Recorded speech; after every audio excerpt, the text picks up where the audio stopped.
this next segment is going to be a two-part question because the questions are related and are almost always asked together. So let's get started with, if one of the underlying line of business systems in my IT stack changes, how does the metadata IT abstraction framework help in replacing that with a new system without rebuilding the entire app? And why can't traditional code-based apps do this easily? The second part of the question, what happens if the object or table structure in that new system is not exactly the same as the structure in the system being retired? What role does the metadata IT abstraction framework play in making this a seamless experience? So as we all know, whether it's through acquisition or simply looking for a more modern solution to meet business needs, changes in your IT stack are inevitable.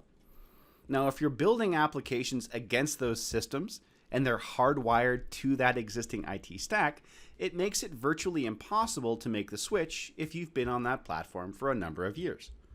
Take, as an example, a Salesforce customer who has been building applications natively on the Salesforce platform using Visualforce, Apex classes, or Lightning components, and has built hundreds of apps.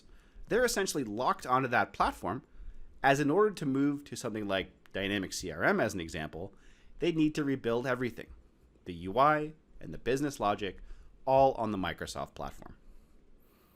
Now, because this is a huge endeavor for most IT teams, one of two things end up happening. They give up on the idea because of the sheer scale of the effort and lack of resources, or they stare blankly at a multi-million-dollar quote from an integrator who will perform the migration on their behalf. So what's the reason behind all of this? Well, in short, those sorts of digitization efforts are purely not built on future-proofing nor a modern architecture, which leads to the widespread technical debt that we've just discussed. Now, what makes this even more complex is that if the underlying structure of the objects, such as lead, opportunity, or customers, aren't the same as in the prior system, not only are we going to have to migrate the application logic and UI, but also face a very daunting task of bringing new logic as per the new platform's object structure.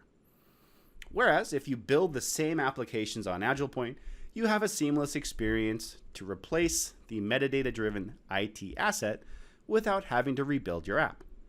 Now, as you can see on screen, the example that I'm showing, my app, forms, and processes are currently connecting to Salesforce in multiple different places. Now, these are various activities dealing with the lead object as well as converting a lead to an opportunity. Now, if my company decides to move to Dynamics as an example, all I need to do is change the reference to one of these reusable assets. And since we're not working directly against the data-centric API, even if the new platform object or table structure is not exactly the same, your existing app does not get impacted, as your app is working off of a process-centric metadata. So for example, when I'm in Salesforce, I might be reading 25 data elements from the lead object, as an example. But when moving to Dynamics, 20 of them might be coming from leads, and another 5 fields might be coming from the contacts object. But this would be transparent to me, as my process-centric app metadata, which is bound to my forms and downstream workflow, never get to see that change. And this gives you a huge advantage by future-proofing your application strategy. So as shown in the slide here, I've replaced all of my Salesforce building blocks with dynamic CRM blocks, and because of the process-centric layer, the schema structure might not be the same. I might be reading 20 fields from leads, 5 from contacts, without the rest of the application knowing anything about it.